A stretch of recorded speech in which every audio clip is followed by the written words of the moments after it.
यहां सब छली कपटी धोखेबाज, कहीं सच्चा प्यार नहीं, कहीं सच्ची दोस्ती नहीं, कहीं सत्य नहीं दिखाई दे रहा, सब छल कपट का व्यवहार। आपके पास सामने वाले के लिए कुछ है तो वो मित्र है, और सामने वाला जिस दिन देख लेगा कि उसके योग्य आपके पास कुछ नहीं रहा, तो आपको देखकर भी पहचानेगा नहीं।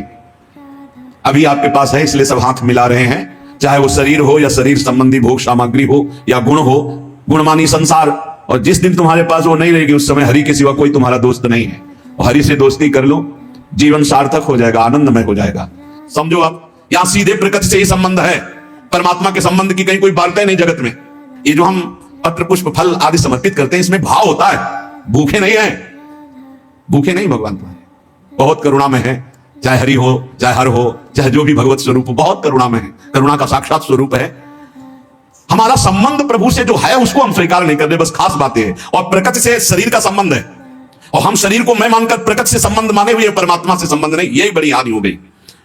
और प्रकृति अर्थात संसार का संबंध कभी सम नहीं होता, बराबर नहीं चलता, नहीं चलेगा, एक जैसा बराबर कभी नहीं रहेगा। ये शरीर नहीं रहा तो इसका संबंध कैसे बराबर रह सकता है? कभी तो ये बालक था, किस घड़ी किस मिनट जवान हुआ पता नहीं चला, कब मुझ के बाल निकले, तिथि तारीख है कोई तारीख किसी के पास? आज तक कोई विश्व में बतावे किस दिन तुम्हारे मुझ का बाल निकला, किस दिन तुम जवान हुए, किस दिन तुम बुढ़ापा कब मर जाओगे, तुम्हें पता नहीं। और ऐसे झूठे प्रकृति से इतना जोर का संबंध है कि यही लगता है मैं हूं। प्रभु जो हमारे हैं वो हमारे नहीं लगते। घनिष्ठ से घनिष्ठ संबंध में विषमता आ जाएगी, प्रकृति संसार से घनिष्ठ संबंध में कटुता विषमता आएगी, आएगी, देख लेना। क्योंकि यहां समता है नहीं, ये विषम है संसार, समता नहीं है यहां। आपसे हम प्रार्थना करना चाहते हैं कि बिना अध्यात्म के कोई कहीं सुखी नहीं हो सकता। कल एक प्रश्नकर्ता ने प्रश्न किया कि आजकल बहुत प्रेम विवाह हो रहे हैं, तो इसमें जब लड़की और लड़का राजी है तो जीवन भर सुखी ही रहेंगे? नहीं रहेंगे। जब तक वो अध्यात्म को नहीं जानेंगे तो शरीर राग के कारण वो प्रेम विवाह कर रहे हैं, वासना पूर्ति के लिए।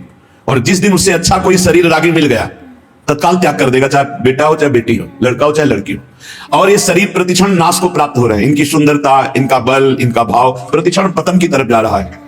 जो तत्व से प्रेम करता है उसका प्रेम बढ़ता जाता है, जो शरीर से प्रेम करता है उसका प्रेम क्षीण होता जाता है। किसी को भी देखो, देखते देखते वैराग्य हो जाएगा, क्यों? वो प्रतिक्षण नाशवान है और प्रभु प्रतिक्षण वर्धमान रूप है। इसलिए जिनको अध्यात्म का ज्ञान नहीं हो, चाहे प्रेम विवाह करें, चाहे धर्मपूर्वक विवाह करें, चाहे जैसे जीवन जीना चाहें, कभी शांति नहीं प्राप्त हो सकती। सब गुण मिल गए, धर्मयुक्त गोत्र के विपरीत भाव भी मिल गए, सब भाव मिल गए, सुंदर भाव मिल गया, लेकिन अध्यात्म का ज्ञान नहीं तो काम क्रोध लोभ मोह मद मत्सर ये विकार दुर्गति कर देंगे, कोई प्रेम शाश्वत की प्राप्ति नहीं करा देंगे। अध्यात्म के बिना गोस्वामी तुलसीदास जी महाराज कह रहे हैं कि वो मरा हुआ व्यक्ति है। जिन हरि भगति हृदय नहीं आनी, जीवित सब समान ते प्राणी। जिंदा व मुर्दा टहल रहा है, ना उसमें देवी संपदा है ना भगवत भाव है। कैसे कैसे तुम्हें खेल बताए, संसार में रहते हो देख रहे हो क्या क्या खेल हो रहे हैं। बिना भगवान के मार्ग का अनुसरण किए कभी भी कोई कहीं भी सुखी नहीं हो सकता, शांत नहीं हो सकता, चाहे जो दुनिया के नाटक कर लो। हे किशोरी जी, बिनु पद कंज आपके श्री चरणारविंद के बिना ये दुखद सब लागे। जिनको ये भावना है कि सुखद सब लागे, तो देख लो पूरे जीवन को देख लो, सब कुछ है लेकिन शांति नहीं, विश्राम नहीं, संतोष नहीं, अभय नहीं, निश्चिंतता नहीं, निर्विकारिता नहीं। क्या प्राप्त हुआ, क्या मिला जीवन में? तो हे किशोरी, तुम बिनु और ना नेह काहू सो, नहीं द्रग देखो जात। भरी भरी नैनन नीर बहावो, भरी भरी नैनन नीर बहावो। सोचत दिवस बितात लाडली, तुम सो कहत हृदय की बात। प्यारी रू, सब संबंधों से मेरा मन हटा दो, अपने चरणारविंद में, अपने नाम में, अपने रूप में, अपनी लीला में, अपनी सेवा में मेरे तन मन को अवसर दीजिए। क्यों? रात दिन नाम जप करे, रात दिन आपकी सेवा में रहिए। माया अवसर ही नहीं देने देती, हर समय बाहर भटकाती रहती, कोई व्यक्ति, कोई वस्तु, कोई स्थान, इसी का चिंतन होता रहता है। परंतु प्रभु क्षम है, वो हर स्थिति में आपको प्यार कर रहे हैं। जो भगवान को गाली दे रहे हैं, फ्री वाइड मिल रही है, पृथ्वी धस नहीं रही उनके लिए, हर व्यवस्था मिल रही है। प्रभु सबके लिए बराबर प्यार कर रहे हैं, क्षम है। हाँ, जो ऐसे हैं वो पान कर रहे हैं, जो ऐसे हैं वो पान नहीं कर पा रहे। अहंकारी भगवान से विमुख वो ऐसे हैं, और जो दैन्य भगवान के सन्मुख वो ऐसे हैं। बरसा बराबर हो रही है, पान करने की पद्धति नहीं आई, इसलिए वो भगवान को दोष दे रहे हैं। भगवान तुम्हारे अहेतुकी मित्र थे, हैं, रहेंगे, अहेतुकी किसी हेतु से नहीं। संसार ना कभी तुम्हारा था, ना है, न रहेगा, देख लेना, परिणाम में देख लेना। अतः सम स्वरूप भगवान की प्राप्ति के लिए क्रियाओं से संबंध विच्छेद और करणों से संबंध विच्छेद तब अनुभव होता है कि मेरा संबंध प्रभु से है। बड़ा सूक्ष्म विषय है। देखो, अगर नहीं इस विषय को समझोगे तो भंडारा खाते घूमते रहोगे, रुपया जोड़ते रहोगे, मर जाओगे, दूसरा प्रयोग करेगा। पक्की बात समझ लो, ये देखी हुई बात करे। अब बैंक में जमा है, हर भंडारे का 100 रुपया या जहां से आया वो जमा है बैंक, और मर गए और वारिस कोई है नहीं तो भारत सरकार के काम। जिंदगी भजन के लिए मिली थी, वो चिंतन में। रुपया क्या करता है? चिंतन फंसाता है। कितने हुए? बोले 99। बोले एक और जोड़ो 100 हो जाए। एक नहीं मिलेगा, 10 मिलेंगे। बोले अब 109 है अगर और व्यवस्था, वो 99 का चक्कर फंसता चला जाता है, पूरा जीवन बर्बाद। जब कोई उपासक सत्संग प्राप्त करता है, जैसे आप सत्संग सुन रहे, ये कभी निष्फल नहीं जाएगा। सत्संग बोध करा के ही छोड़ता है। जैसे नींद से आंख खुलती है तो नींद में हम बेशुद्ध होते हैं, लेकिन जब आंख खुलती है तो हमें चेतना हो जाती है, मेरा क्या कर्तव्य, मुझे क्या करना चाहिए, तो काल हम एक्टिव हो जाते हैं। ऐसे ही संसार में मोह निद्रा में हम सोए हुए हैं। जब सत्संग मिलता है तो मानो ज्ञान की आंख खुलती है। अरे मेरा कर्तव्य क्या है, मैं तो संसार में रचा पुचा था, आज सत्संग से सुना, ये मेरे जीवन का सार है कि हर दोष का त्याग करके भगवान का भजन करते हुए, ठीक से आचरण करते हुए भगवत प्राप्ति करना। ये सत्संग फर्क डाल देता है जीवन में। चाहे जैसा नीच आचरण वाला हो, अगर वो सत्संग रोज सुनने लगे तो फर्क पड़ जाएगा। पर यह ध्यान देना, सत्संग शास्त्र सम्मत को ही कहते हैं। आजकल मनमानी जैसा आया वैसा नहीं। तस्मात् शास्त्रम प्रमाणन्ते कार्या कार्यो व्यवस्थितौ। कार्य और अकार्य की व्यवस्था शास्त्र प्रमाणित होनी चाहिए, मनमानी नहीं होनी चाहिए। मनमानी को सत्संग नहीं कहते। सत्संग कहते हैं सत शास्त्रों से युक्त, सत महापुरुषों के वाक्यों से मिलान खाए आपके वाक्य, उसे सत्संग कहते हैं। उस सत्संग से निश्चित फर्क पड़ जाएगा, चाहे जितना कोई नीच प्रवृत्ति वाला हो। रोज सत्संग सुने, एक दिन वो परम पवित्र हो जाएगा। विचार करें, जिनके साथ हमने ममता जोड़ी है वो हमारे पहले क्या थे? जैसे माता पिता, भाई बंधु मित्र या शरीर, ये पहले थे क्या? जैसे किसी का 20 वर्ष का शरीर, किसी का 50 वर्ष का, तो आप इसके पहले ना शरीर था आपका ये, और ना शरीर संबंधी थे आपके। पक्का नहीं जानते हैं आप, ना वो आपको जानते हैं। जिनको आप जानते हैं वो शरीर पहले आपके नहीं थे, और आपका भी शरीर नहीं था पहले। बाद में जब शरीर छूटेगा तो आपका कौन परिचय का आपके साथ जाएगा? ये भूल जाओ जो लोग वादा करते हैं कि एक जन्म नहीं 7 जन्म तक हमारा तुम्हारा साथ नहीं छूट, और ब्रह्मा को भी फेल करते, काल को भी अधीन किए हुए बोलते हैं, बोले 7 जन्म नहीं, जन्म जन्म तक हम आपके साथ ही रहेंगे। मिनट का तो भरोसा नहीं, जन्म का भरोसा। इन बकवास की बातों में मत फंसो। कोई किसी का साथी नहीं है। एक साथ प्राण त्यागो तो भी अलग अलग गति होगी। ऐसा नहीं कि एक साथ मरे तो विमान आएगा, एक साथ बैठा के ये बहुत समर्पित चित्त है, इनके लिए कमरा अलग दे दो, हर व्यवस्था इनकी कर दो। ऐसा नहीं है भाई। हाँ, दोनों एक साथ भगवत प्राप्त हो गए तो हम बातें मान सकते हैं कि दोनों प्रियालाल के समीप पहुंच जाओगे, पर उस समय दो नहीं होगे। उस समय मैं और तू नहीं होगा, केवल प्रभु ही प्रभु। उस समय ये नहीं होगा कि हमारा फ्रेंड है ये सब इसी लोग की स्मृति है, ये स्मृति नहीं रहती। तो जो पहले हमारे नहीं थे, बाद में हमारे नहीं रहेंगे, तो ये बीच में हमारे कितने दिन हैं? ये विचार सत्संग से आता है। पता नहीं बिना किस सुने बाल्यावस्था में इसी विचार ने हमको बाबा जी बनाया, ये सब मरेंगे। पता नहीं कैसी अशांति पैदा थी वो, कि पूर्व जन्म का कोई होगा भजन या कोई ऐसा कृपा प्रसाद। स्कूल से आके जो ही बस्ता टांगते, माता जी सबसे पहले माता जी दिन भर इंतजार करते। माँ का स्वरूप होता है, हाँ जो ही नजदीक सोई लगता है मरेगी। जब माँ मरेगी तब कैसे रह पाएंगे? ये पिता पधारेगा, ये परिवार कौन है मेरा? और जो बात करती नहीं तो ऊपर बस एकांत में चले जाते हो। वहां संत जन आते थे तो कीर्तन करवाते, श्री राम जय राम जय जय राम, श्री राम जय राम जय। एकांत में श्री राम जय राम जय जय राम, श्री राम जय जय राम। बार बार प्रश्न होता, मेरा कौन है, मेरा कौन है? बस अद्दर आने लगा, भाग संसार से भाग। ऐसा आने लगा कि बेचैनी। तो कह रहे सत्संग में यही विचार, अगर सत्संग में आपका विचार नहीं बदला तो सत्संग क्या? सत्संग किया, ममता नहीं छूटी, कामना नहीं छूटी, आपके गंदे आचरण नहीं छूटे तो संत संग ही नहीं है। बकवास, व्यर्थ की वार्ता। यदि आपका परिवर्तन नहीं हो रहा तो सत्संग कैसा? सत्संग से ममता छूटना, कामना छूटना, गंदी बातें छूटना। किसी की ताकत नहीं और कि कामना छोड़ सके, ममता छोड़ सके, राग छोड़ सके, ये सत्संग छुड़ाता है। कहीं भी कभी भी किसी को भी अगर ऐसा लाभ मिला है तो किसी ना किसी महात्मा की कृपा रही है। देखो, बचपन में खिलौनों में इतना राग था, अगर एक भी खिलौना हमारा टूट जाए या ना दिया जाए तो कैसा? आज जैसे आपको हंसी आएगी उन्हीं बातों पर, ऐसे ही अज्ञान के खिलौने ये सब है। जितने संबंध आप मान रहे हो, जब आपको ज्ञान होगा तो हंसी आएगी इन्हीं बातों पर, कैसा समय व्यर्थ कर रहा था। पर यह ज्ञान वैराग्य से होता है, और यह वैराग्य विवेक से होता है, और यह विवेक सत्संग से होता है। बिन सत्संग विवेक ना होई, और होए विवेक मोह भ्रम भागा, तब सब विषय विलास विरागा। जहां विषयों से वैराग्य तो शुद्ध ज्ञान प्रकाशित हो जाता है। इसलिए सत्संग चाहे 10 ही मिनट का हो, रोज सुनना चाहिए। सत्संग से जरूर परिवर्तन होता है। पहले सत्संग से हलचल पैदा होगी, क्योंकि जो हृदय में गंदी बातें हैं उनके ऊपर आक्रमण होगा सत्संग के द्वारा। ये हलचल अगर सत्संग करते रहे तो शांत हो जाएगी, अगर नहीं किया तो फिर फंसा देगी माया में। क्योंकि ऐसे हम देख रहे, जैसे आपने निश्चय किया आज के बाद शराब नहीं पीऊंगा, मांस नहीं खाऊंगा, गंदे आचरण नहीं करूंगा, अब बड़ी हलचल पैदा हुई। वो आपको ऐसी जगह ले जाएगा जहां कम से कम दर्शन ही हो जाए। चूक मत करना, जो हलचल पैदा हुई, मंथन पैदा हुआ, उसमें पहले विष आता है। यतज्ञ विस्मि परिणामे अमृतोपम, यही विष है आसक्ति। नष्ट कर दो इस आसक्ति को, फिर आप देखना आनंद में डूब जाओगे। ये ज्यादा देर हलचल नहीं रहेगी, बस चलते रहो आगे। अगर लौट पड़े पीछे तो हलचल ही हलचल है, अशांति ही अशांति है। क्या आज तक कोई ऐसा है कि जिसको सत्संग मिला और फर्क ना पड़ा हो? कोई ऐसा नहीं हो सकता। उसके जीवन में कुछ ना कुछ सुधार परिवर्तन जरूर है जो सत्संगी है। जरूर जरूर फर्क पड़ेगा, जरूर पड़ेगा। ऐसा हो नहीं सकता कि चंदन के आसपास के वृक्ष, चाहे वो नीम हो चाहे बबूल, उनमें सुगंध ना आ जाए।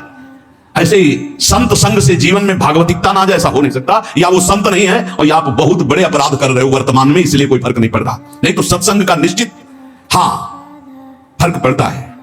ये जो फर्क पड़ता है, इसमें यह नहीं देखा जाता कि सत्संग सुनने से हमारा धन बढ़ा है, सत्संग सुनने से हमारा व्यापार बढ़ा, फर्क पड़ा, इसे ये फर्क नहीं है। यह देखा जाता है सत्संग सुनने से हमारे विकार कितने कम हुए, सत्संग हमें कितनी गंदी बातों से हटाकर सच्चे मार्ग पर, अच्छे मार्ग पर, यह चमत्कार है सत्संग का। यह नहीं कि हम उन साधु से जुड़ गए तो हमारी कामनाओं की पूर्ति हो गई, तो बोले बड़ा चमत्कार। इसे चमत्कार नहीं कहते। चमत्कार कहते हैं अनंत जन्मों की वासनायुक्त मन को पलटकर भगवान के मार्ग में लगा देना। सुख और दुख ये दोनों पूर्व प्रारब्ध कर्म के अनुसार मिलते हैं, लेकिन सत्संग दोनों में सहन करने की सामर्थ्य देता है। सत्संग का फल समझो, सत्संग का फल दुख मिटाना नहीं है, सुख बढ़ाना नहीं है, सुख दुख दोनों में समान भाव लाना है। सुख दुख के समय कृत्वा लाभा लाभ हो जया जयो, जो सुख दुख में समान भाव लावे वही सत्संग का भाव। मेरी ऐसी धारणा है कि समस्त पुण्यों का, तीर्थ याटन का, व्रत का, दान का फल है कि परमात्मा में स्थित किसी महात्मा से आपका संबंध हो जाए। पूज्य महापुरुष जी की वाणी कह रहे, मेरी ऐसी धारणा है कि आपके शुभ कर्म, पुण्य कर्मों का, तीर्थ याटन का, दान पुण्य का, आपकी साधना का फल यह है कि परमात्मा में स्थित किसी महात्मा का संग हो जाए। भगवान की विशेष कृपा का अनुभव महात्मा के संग से ही होता है। जितने तीर्थ बने हैं वो सब भगवान से ही बने हैं, भगवान की प्रेमी महात्माओं, ब्रह्म ऋषियों से स्थापित हैं।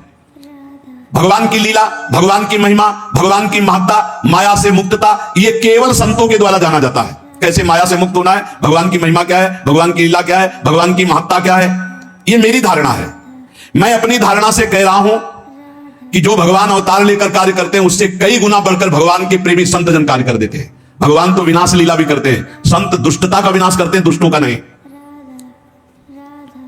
बड़ी विशेषता है भगवान और भगवान के भक्तों में। भगवान तो कहते हैं परित्राणाय साधूनाम विनाशाय च दुष्कृताम, दुष्कृत करने वालों का विनाश कर देता हूं। लेकिन संत जन ऐसे नहीं, भगवान से जो प्रेम करते हैं वो दुष्टता का विनाश करके उसे महात्मा बना देते हैं, उसे मारते नहीं है।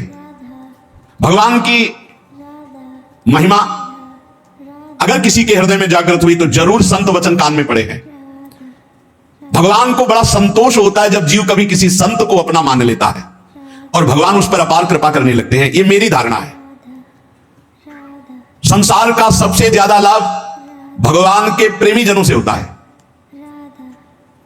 संतों में कोई कमी नहीं रखते, भगवान अपनी संपूर्ण सामर्थ्य विराजमान कर देते हैं। संतों में विशेषता आती है, वो श्री भगवान से आती है। संतों की खुद विशेषता नहीं होती, वो श्री भगवान की होती है। इसलिए संत जनों से जगत का बड़ा मंगल होता आया है। भगवान की कृपा से ही संतों का यश होता है और संतों के यश से जगत का मंगल होता है। परंतु वो संत नहीं होते जिनके हृदय में भाव होता है कि मेरे द्वारा जगत मंगल होता है, मेरा नाम हो रहा है, मैं ऐसा करता हूं, मैं ऐसा कर सकता हूं। वो अज्ञानी है, संत नहीं है। जिसमें होता है सब प्रभु की कृपा। ये अंदर की बात है। ये बड़े आदरणीय महापुरुष होते हैं जिनके हृदय में कहीं किंचित मात्र अहम नहीं होता। वो बड़ी से बड़ी महिमा को भी अपने प्रभु की देखते हैं, कहीं अपना अस्तित्व नहीं। यही महात्मा की पहचान है, यही महात्मा की महिमा है। उसकी यही विशेषता है, बड़ा विलक्षण है। आप खुद अनुभव कीजिएगा, जब आपको सच्चे महात्मा का संग मिलेगा तो उनकी बात हथौड़े की तरह चोट करेगी आपके हृदय में और आपका परिवर्तन कर देगी। पक्का पक्का। वाणी का असर उसी का होता है जो सत्य परमात्मा में चित्त जोड़े होता है। आप लोग प्रत्यक्ष अनुभव करना, महात्मा के वचनों का प्रभाव आपका परिवर्तन करके ही रहेगा। लाखों की तादाद में सुधरते हुए देखा गया उस सत्संग से जो स्वयं संत है, जो स्वयं अपना चित्त भगवान में रखे हुए। देखो, एक चर्चा होती है, उद्देश्य उसका कहने को हम कुछ भी कह सकते हैं। आंतरिक उद्देश्य को सर्वज्ञ भगवान पहचानते हैं। अगर आंतरिक उद्देश्य है भगवान की चर्चा और सबका मंगल, केवल यही उद्देश्य है, निश्चित परिवर्तन होगा। वो आंतरिक उद्देश्य है अर्थ प्राप्ति, भोग प्राप्ति, मान प्राप्ति, भगवत प्राप्ति की कहीं कोई आंतरिक बात, उसका प्रभाव नहीं पड़ेगा। थोड़ी देर मनोरंजन भले हो, प्रभाव नहीं पड़ सकता। भगवान में जिन्होंने चित्त जोड़ दिया, ऐसे संतों की अपार महिमा, अनंत असीम प्रभाव। मेरी वाणी में सामर्थ्य क्या मैं कह सकूं। आज तक संसार में जितनी अच्छाई है, भलाई है, उसमें किसी न किसी महात्मा का उसके जीवन में हाथ है। आज तक किसी का इस संसार से कल्याण हुआ है, उद्धार हुआ है, किसी न किसी महात्मा की शरण में वो गया है। तब ऐसा कोई नहीं है जो महात्मा की शरण में ना हुआ हो और उसका कल्याण हो गया हो, उसमें देवी संपदा आ गई हो, उसका उद्धार हो गया हो। बड़े भाग्यशाली हैं जिन पर महात्माओं का अपनापन है। महात्माओं से अपनापन पुण्यात्मा, लेकिन जिनका महात्माओं ने अपनापन स्वीकार कर लिया, ये अपने हैं, ऐसा जिनके चिंतन में आने लगा, बड़े भाग्यशाली है। भगवान जब विशेष कृपा करते हैं तब महात्माओं के हृदय में प्रियता पैदा कर देते हैं सामने वाले के प्रति। नहीं तो निरपेक्ष महात्माओं के हृदय में कैसे आ सकता है कि अपना है। अपना और पराया तो मायाकृत शब्द है, लेकिन ये अपना भगवत कृपा से आता है। जब द्रव्य दीन दयालु राघव तो साधु संगति पाई, और वो साधु संगति ये अपने हैं, ऐसा भाव आ जाना। संसार नाश की तरफ ले जा रहा है, संसार में महात्मा कल्याण की तरफ ले जा रहे हैं, बड़ा अंतर है। संसार प्रतिपल नाश की तरफ ले जा रहा है, महात्मा प्रतिपल कल्याण की तरफ। ये भगवान एक नंबर कृपा करिए है। जिनके ऊपर एक नंबर की कृपा है वो कल्याण की तरफ बढ़ रहे हैं। दुनिया मात्र अगर महात्मा का संग मिल जाए तो सबका कल्याण हो जाए। राम सिंधु घन सज्जन धीरा, चंदन तरु हरिसंत समीरा। भगवान आनंद समुद्र है, तो उस आनंद समुद्र की वर्षा करने वाले महात्मा जन हैं। हर शास्त्र से, अपनी तपस्या से, भजन से उस आनंद के शब्दों को घसीटा और बरसा दिया सत्संग के द्वारा। भगवान चंदन का वृक्ष है तो संत वायु हैं, उस सुगंध को फैलाने वाले हैं। जितना लाभ संतों से होता है उतना और किसी से नहीं होता। मतलब समुद्र भी उतना लाभ सबको नहीं दे सकता जितना वर्षा से होता है, क्योंकि समुद्र के पास जाना पड़ेगा, वर्षा तो फैलकर सब जगह होती है। ऐसे संत चलते फिरते तीर्थ है। भगवान आनंद समुद्र है तो आनंद समुद्र तक पहुंचना बड़ा कठिन, तो उस आनंद समुद्र की हर आनंदमयी बात लेकर संत जन प्रवचन के द्वारा, सत्संग के द्वारा संसार को भिगोते रहते हैं भगवत रस में, भगवत आनंद में।